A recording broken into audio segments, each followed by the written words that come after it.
नमस्कार दोस्तों, आपका स्वागत है हमारे चैनल पर। आइए देखते हैं आज की बड़ी खबरें। मणिपुर में छात्रों और पुलिस के बीच झड़पों के बाद स्थिति बेहद तनावपूर्ण हो गई है। इम्फाल में कर्फ्यू के तहत सुरक्षा बलों की तैनाती बढ़ा दी गई है और पुलिस की गश्त लगातार जारी है। पिछले साल से कुकी और मैतेई समुदायों के बीच जातीय हिंसा जारी है, जो अभी तक थमी नहीं है। ताजा झड़पों के बाद कांग्रेस सांसद ए बिमोल अकोईजाम ने गृह मंत्री अमित शाह को पत्र लिखकर हिंसा पर गहरी चिंता जताई है। मंगलवार को छात्रों ने राजभवन की ओर मार्च किया, जिससे सुरक्षा बलों के साथ उनकी झड़पें भी हुई। कई छात्र घायल हो गए और छात्रों ने राज्य के डीजीपी और सुरक्षा सलाहकार को हटाने की मांग की है। उनका कहना है कि वे राज्य की बढ़ती हुई स्थिति को संभालने में विफल रहे हैं। पुलिस ने प्रदर्शन को नियंत्रित करने के लिए आंसू गैस के गोले भी छोड़े हैं और इस कदम से स्थिति और भी तनावपूर्ण हो गई है। सरकार ने इंटरनेट सेवाओं पर रोक लगाते हुए एक संशोधित आदेश अब जारी किया है और उन्होंने कहा है कि इंटरनेट बैन राज्य के सिर्फ 5 जिलों में लागू होगा। इसके साथ ही इम्फाल ईस्ट और पश्चिम के जिलों में अनिश्चितकालीन कर्फ्यू लगा दिया गया है। हिंसक प्रदर्शनकारियों को तितर-बितर करने के लिए पुलिस ने बल का भी प्रयोग किया है। मणिपुर में जातीय हिंसा के चलते स्थिति गंभीर हो गई है और शांति बहाली के प्रयास विफल हो रहे हैं।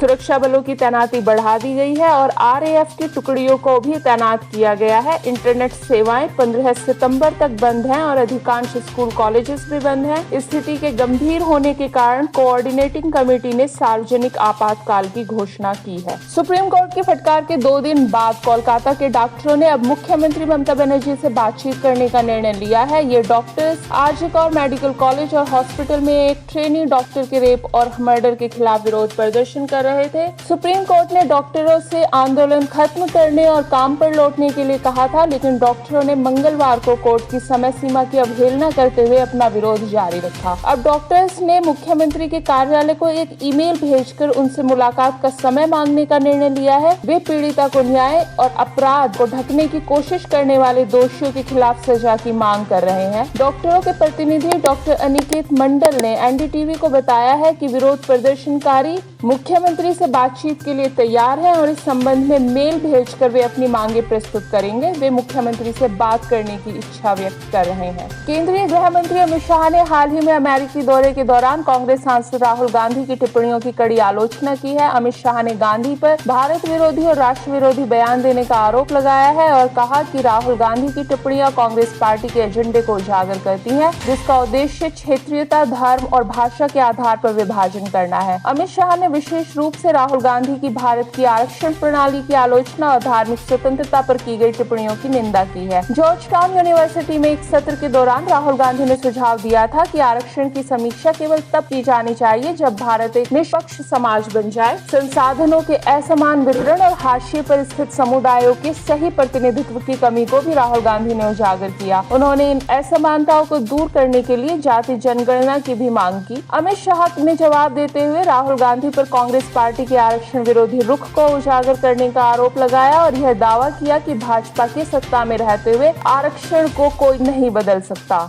शाह की टिप्पणियां राहुल गांधी की भारतीय प्रधानमंत्री नरेंद्र मोदी और उनकी सरकार की आलोचना के बाद आई है और इससे राजनीतिक विवाद काफी बढ़ गया है। सेमिकॉन इंडिया 2024 में प्रधानमंत्री नरेंद्र मोदी ने भारत की वैश्विक सेमीकंडक्टर हब बनने की प्रतिबद्धता को उजागर किया और सेमीकंडक्टर निर्माण में 1.5 लाख करोड़ रुपए से अधिक के निवेश की पुष्टि की है। उन्होंने कोविड-19 के दौरान सप्लाई चेन में हुई विघटनाओं से सीखे गए पाठ को ध्यान में रखते हुए लचीली सप्लाई चेन की आवश्यकता पर जोर दिया और वर्ल्ड इलेक्ट्रॉनिक उपकरणों में भारतीय निर्मित सेमीकंडक्टर चिप की अपनी आकांक्षा को स्पष्ट किया। उन्होंने वर्ल्ड इन्वेस्टर से भारत की स्थिर नीतियों और मजबूत निर्माण परिस्थितिकी तंत्र के साथ एक प्रमुख सेमीकंडक्टर शक्ति बनने की भारत की प्रतिबद्धता का आश्वासन दिया। 11 सितंबर 2024 को डोनाल्ड ट्रंप और कमला हैरिस के बीच राष्ट्रपति पद की बहस में प्रमुख मीडिया हाउसेज जैसे New York times, CNN, Washington post और BBC ने कमला हैरिस को विजेता घोषित किया है। ट्रंप का व्यवहार बेहद आक्रामक था। उन्होंने